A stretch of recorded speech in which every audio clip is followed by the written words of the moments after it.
Vincent, bonjour, tu es avec Bonjour. nous et je suis très contente de t'accueillir parce que tu as une vie incroyable, un parcours incroyable, très très riche et très atypique. Comment tu pourrais te présenter rapidement? Donc Ou pas bonjour, rapidement? Vincent Desfossés, coach professionnel certifié qui intervient en entreprise. Je suis une sorte de dauphin océanique qui accompagne les personnes sur leur embarcation, plutôt grande ou petite, hein, à aller vers des chemins, vers l'océan des possibles. Donc plus concrètement, j'accompagne les petites et grandes entreprises. Je suis ch'ti d'origine. Hein. C'est là-bas que j'ai découvert ma passion pour la plongée, en épatant la galerie, en traversant les piscines en apnée. Dans le nord de la France, j'ai fait toutes mes études de SS Marketing à l'IAE de Lille. Et ensuite, grand changement sur Paris, où j'ai occupé pendant 13 ans des postes à des directions marketing de grands groupes, Hachette, Intergraph, Bertelsmann. Et ensuite, grande tsunami dans ma vie, j'ai changé du tout au tout pour venir m'installer à Marseille et créer une entreprise qui correspondait à ma passion, puisque j'ai créé un organisme de formation en plongée sous-marine il y a un peu plus de 20 ans maintenant, que j'ai cédé pour progressivement revenir de plus en plus dans l'accompagnement business to business, en me certifiant comme coach professionnel en entreprise, avec, c'est étonnant, un coaching axé projet, mais surtout inspiré plongée sous-marine. Et c'est ça justement qui fait la particularité de ta vision, c'est comment tu t'inspires de la plongée sous-marine pour mener tes coachings et aussi de la plongée extrême en spéléologie sous-marine. Alors c'est très simple, quand on accueille quelqu'un pour la première fois, ou même quand il est chevronné en plongée sous-marine, il se met tout de suite à nu, entre guillemets, puisque sous l'eau ou en milieu extrême, on ne peut pas tricher.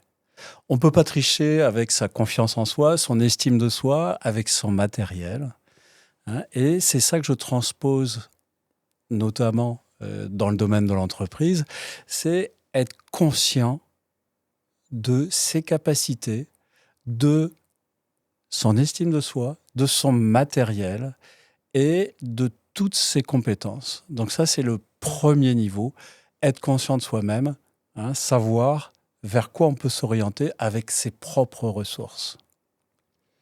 Et justement, alors ce qui est super, c'est ce parallèle, cette phrase que tu m'as dit en entretien, c'est comme un plongeur spéléo qui est capable de savoir au prochain virage ce qui peut se produire. C'est vraiment ça que tu appliques au coaching, notamment dans... Est-ce qu'on peut parler de ces 3 niveaux de conscience, du coup Alors oui, tout à fait, ça c'est une image à laquelle je tiens fortement, parce que quand on incarne un plongeur sous-marin, notamment en cavité sous-marine immergée, on part vers l'inconnu. Et là, on va travailler sur effectivement plusieurs niveaux de conscience, hein. Donc le premier niveau de confiance dont je parlais tout à l'heure, qui est celui de la conscience de soi. Mais ensuite, c'est le deuxième niveau de conscience, c'est la conscience de soi dans l'équipe. Hein, c'est-à-dire qu'au même titre, je dois être conscient de mes ressources, de mon équipement, je dois être conscient des ressources de ceux qui m'entourent, de ceux de l'équipement, de ceux qui m'entourent, pour être capable de décider de mettre devant quelqu'un qui a peut-être un peu moins d'expérience, mais comme en plongée spéléo, on ne peut pas se retourner, ça va permettre de guetter tout signe de faiblesse. Et ça, on fait des transferts tout simples en entreprise, hein, c'est savoir profiter des compétences et des ressources de chacun pour savoir notamment quel degré d'autonomie on va pouvoir laisser à chaque individu pour atteindre des objectifs. Et notamment donc en coaching de groupe, en entreprise. Donc c'est vraiment... tu transposes ça à l'échelle d'un groupe, à l'échelle de l'entreprise, à Oui, l'échelle d'équipe de travail. très concrètement, comme je parlais tout à l'heure des niveaux de conscience, le niveau de conscience ultime, surtout en groupe, hein, c'est la conscience de l'environnement, c'est-à-dire la conscience de Donc je me répète, hein, de moi dans l'équipe, mais ensuite la conscience environnementale, où là on va pouvoir s'élever en position méta. Hein, position méta, c'est-à-dire que, imaginez-vous, hein, dans cette cavité sous-marine où la moindre erreur peut être dramatique, hein, notamment c'est avoir conscience de chaque petit frétillement d'orteil qui risque avec une palme, de tout soulever et de rendre tout dans une obscurité complète. Hein. Donc la position méta, c'est vraiment s'élever pour voir où est l'équipe, qu'est-ce qui va se passer devant, et anticiper pour voir ce qui se passe au prochain virage. Et ça, c'est vraiment ce qu'on vit en entreprise, dans un monde où aujourd'hui, on est plus que jamais dans l'imprévu, dans l'incertitude par rapport aux changements de législation qui s'accélèrent, par rapport au changement des ressources informatiques, notamment avec l'intelligence artificielle, par rapport au monde économique qui bouge énormément. Cette capacité d'anticipation, c'est la somme de toutes les niveaux de conscience antérieurs dont j'ai parlé, qui permet justement d'avoir cette vision et de se dire « Waouh, je vais là-bas et j'ai un plan B si tout ne se passe pas exactement comme prévu. » Et alors, c'est un peu aussi finalement, la plongée extrême, comme tu le disais hein, toi-même dans tes réseaux, ça requiert la confiance en soi. Alors, il y a la conscience de soi, bien sûr, de son équipement, des autres et de l'environnement, mais il y a la confiance en soi, il y a la gestion des risques, la planification et la cohésion d'équipe. C'est un petit peu les 4 grands axes aussi que tu défends sur tes réseaux sociaux. Euh, il y a aussi le fait que tu aies toi-même plusieurs outils à ta disposition parce que tu es quelqu'un de très... tu me sembles être quelqu'un de très curieux, qui se forme beaucoup, qui a une vie passionnante et plein de cordes à son arc. Tu utilises aussi l'hypnothérapie. Est-ce que tu peux nous en parler? Oui, bien sûr. Alors, je déploie plusieurs outils. Alors, c'est vrai que c'est quelque chose dont je ne parle pas facilement parce que quand je dois faire réparer ma voiture, je ne vais pas chercher un garagiste qui a forcément de l'outillage Facom, mais plutôt quelqu'un qui a une bonne réputation et qui a une bonne posture. Maintenant, dans les outils que j'utilise, j'en ai plusieurs. L'hypnothérapie en fait partie, effectivement, puisque là, on va travailler sur l'inconscient. Hein, c'est-à-dire, grosso modo, c'est notre système d'exploitation. C'est ce qui fait que pendant la nuit, on a notre smartphone qui se met à jour hein, progressivement et qui va apporter des nouvelles fonctionnalités. Et donc, c'est un outil qui peut être utile, notamment en hypno-relaxation. Hein, c'est quelque chose que j'utilise sur des gens particulièrement stressés. Alors, si je peux reprendre des exemples récents, c'est par exemple sur des dirigeants qui sont en train de céder leur entreprise avec tout les effets ping-pong, même il y a un effet tampon avec les avocats, où à chaque avancée, il y a des nouveaux documents à fournir qui, le temps de leur analyse, deviennent obsolètes. Et donc, ça met les personnes en situation de stress complet parce que pendant ce temps-là, ils ne savent plus trop quoi faire, parce qu'ils ne savent plus trop avancer, sachant qu'il y a une session prochaine qui arrive. Et cette hypno-relaxation, c'est ce qui permet de prendre de la distance. Hein, pour reprendre l'image de la position méta dont je parlais tout à l'heure, de prendre son envol et de se sentir waouh, plus léger. Hein, et donc ça, c'est un des outils que j'utilise. Ça peut être aussi utilisé dans le cas de sidération, quand il y a par exemple des démarches voisines du harcèlement dans des conflits d'associés, par exemple. Hein, ça peut être un outil utile pour se détacher de ce genre de situation toxique. Et finalement, ce que tu me disais un petit peu plus tôt, c'est que là, tu accompagnes les personnes à mieux avancer sous pression. En fait, sous pression, bon, le jeu de mots sous pression sous-marine, mais sous pression dans la vie, quoi, dans le monde du travail. C'est un petit peu ce qui pourrait résumer C'est exactement ça, mieux ton avancer sous profil. pression. Donc c'est bien sûr un parallèle avec la plongée sous-marine, mais c'est effectivement ce qu'on voit tous les jours dans les situations de travail qui ne sont jamais des situations de travail idylliques. Hein. La vie idyllique, c'est celle que l'on vit en vacances. Hein. Donc je ne fais pas vendre une vie parfaite avec un bien-être parfait dans le monde du travail. Je suis là pour faire avancer en toute conscience, en limitant les souffrances, hein, avec vraiment un coaching axé projet. Et ma méthodologie, en dehors des outils, c'est vraiment d'avoir le regard naïf d'un enfant de 8 ans.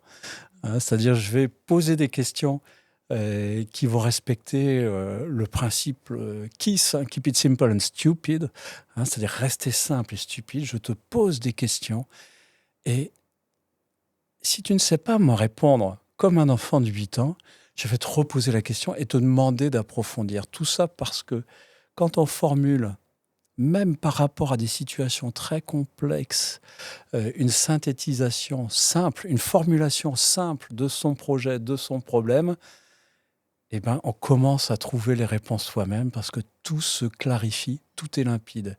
Et je fais encore un parallèle, quand tout est limpide, c'est toujours beaucoup plus simple d'avancer, que ce soit dans une galerie souterraine ou dans le monde des affaires. Tout à fait. Est-ce que tu aurais envie de nous parler d'un de tes moments préférés en coaching? Quel outil tu préfères utiliser ou un souvenir que tu as d'un coaching particulier, d'un cas particulier que tu as pu accompagner? Alors, oui, bien sûr, j'ai plusieurs exemples, hein. Je me souviendrai toujours de ce coaching d'équipe qui est arrivé en roue de secours pour un service de relations clients où les gens travaillaient majoritairement à distance et, et ça ne fonctionnait pas bien. Hein. La première réunion qu'on a fait, je me souviens, le chef de service m'a dit quelque chose que je ne recommande pas d'utiliser comme vocabulaire, mais celle-là, elle va dégager. Donc, c'était pour dire le climat de tension qui pouvait régner dans cette équipe, ces incompréhensions, ces anxiétés, ces angoisses, cette haine qui pouvait y avoir. Et c'est un coaching qui s'est fait en 4 séances, étalé sur moins de 6 semaines. Et à la fin, je ne vais pas dire que la situation était angélique, mais le service a pu reconstituer des bonnes bases pour repartir du bon pied, accepter d'entendre les contraintes de chacun et de dialoguer pour respecter l'objectif final qui était de satisfaire les clients et non pas de se tirer les cheveux dans l'équipe. Hein. Donc vraiment, avec se raccrocher à l'objectif final, hein, c'est servir le client et comprendre que le concurrent, il n'est pas dans l'équipe. Le concurrent, c'est l'entreprise qui est en face. Ça, c'est un des exemples. Ensuite, c'est aussi une personne qui est arrivée complètement stressée, euh, avec une totale perte de confiance en soi, qui rêvait de devenir solaire. Hein, c'était quelqu'un de brillant, hein, et qui avait perdu toute estime de soi. Et on a reconstruit ça. Et au bout de 6 séances de coaching, je l'ai vu intervenir, présenter son nouveau projet. Et waouh, c'était rayonnant, ce n'était plus du tout la même personne. Donc ça, des réussites, je pourrais en citer des tas et je vais peut-être m'arrêter là, aussi bien en coaching individuel qu'en coaching d'équipe. À partir du moment où on arrive à déterminer un objectif ou un objectif commun, qu'on arrive à faire comprendre aux personnes que les modes de communication ne sont pas forcément les mêmes. Hein. Donc, j'utilise par exemple comme outil le DISC, hein, Oui.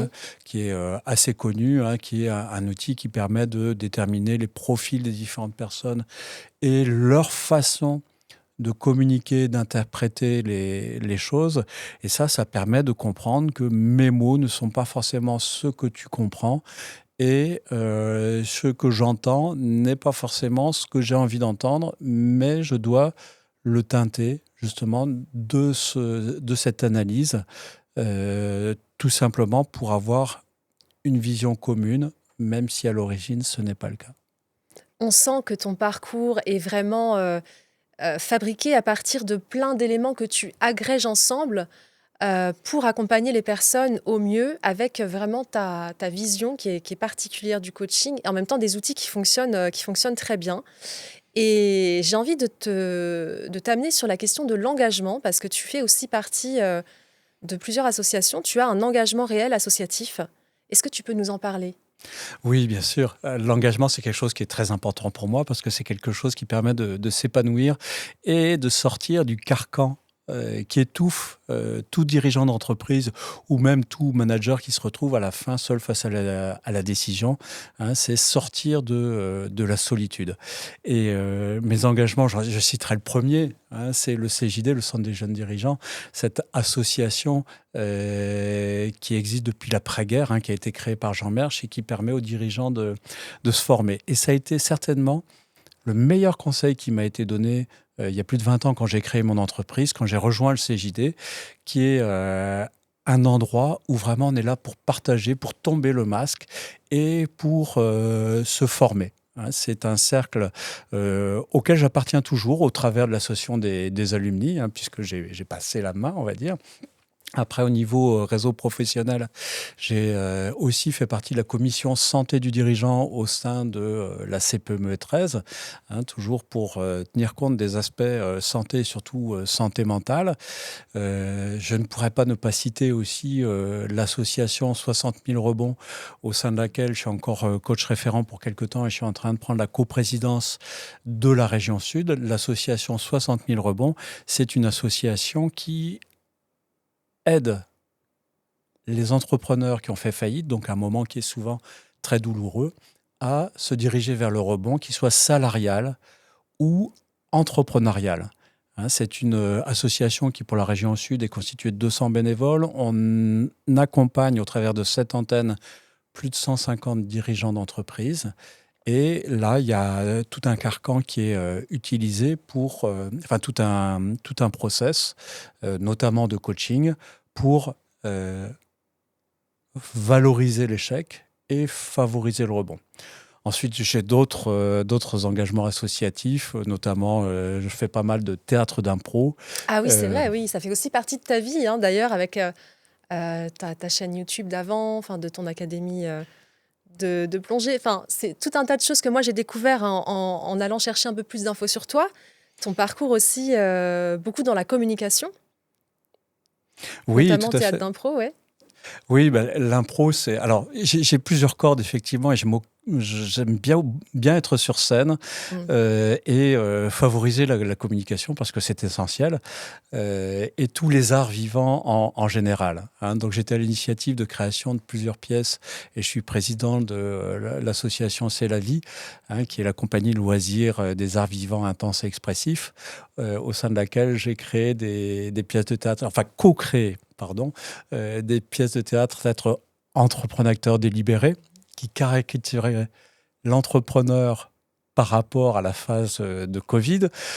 On a aussi co-créé la pièce de théâtre C'est la vie qui parle de développement personnel avec une dizaine d'acteurs, quasiment tous coachs, avec 3 représentations sur Marseille. Je fais partie effectivement de la troupe Les Imposteurs à Marseille où je fais régulièrement de l'improvisation qui est une discipline très sympa parce que contrairement à ce qu'on pense, l'improvisation, c'est pas du bagou, c'est vraiment l'écoute de l'autre et l'art de valoriser l'autre. Hein. Et ensuite, je suis aussi chanteur amateur au sein d'une formation qui s'appelle Azura, avec ma compagne, où on se produit régulièrement pour des soirées enchantées, pour des événements d'entreprise ou dans des pubs, brasseries, par exemple, tout simplement. On sent vraiment que tu as cette posture de mentor, de coach, mais très, très humaine en fait, et très nourrie par cette richesse de parcours atypique que tu as. Et pour conclure, j'ai envie de te demander, ben voilà, tu nous as montré comment la plongée sous-marine, qui est ta passion, t'inspire dans ta démarche de coach en entreprise, mais tu nous parles là maintenant de théâtre d'impro, donc on voit vraiment ta richesse. Maintenant, quel conseil tu souhaiterais donner aux auditeurs pour terminer sur cet épisode de podcast? En fait, qu'est-ce que tu voudrais leur dire aux personnes que tu aimerais accompagner? Alors, ce que j'aimerais leur dire, c'est déjà travailler votre écoute et votre sourire. Hein. Ça, c'est vraiment très important, le fait d'écouter. Hein. Et ensuite, conseil très simple, savoir souffler. Souffler pour se poser et se poser les bonnes questions. Hein, tout simplement parce que dans la précipitation, on a tendance à favoriser l'hyperventilation, à ventiler tout haut, à bloquer les épaules et à accumuler le CO2. Hein, et c'est pas forcément bon. C'est bon pour l'agitation, mais l'agitation n'est pas forcément la meilleure des réponses. Donc ce que je conseille vraiment, souffler pour vous poser et se poser les bonnes questions. C'est une magnifique conclusion. Je te remercie pour poser les mots, pour ton parcours qui est vraiment inspirant. Et merci d'être venu aujourd'hui. À très bientôt. On te retrouve sur les réseaux et sur ton site internet. Oui, mon site internet acte10.com, acte 10, hein, agir, créer, transformer, expérimenter avec les 10 émotions. Hein, donc coaching entreprise, accès projet. Super. Merci beaucoup, à très bientôt. À très bientôt.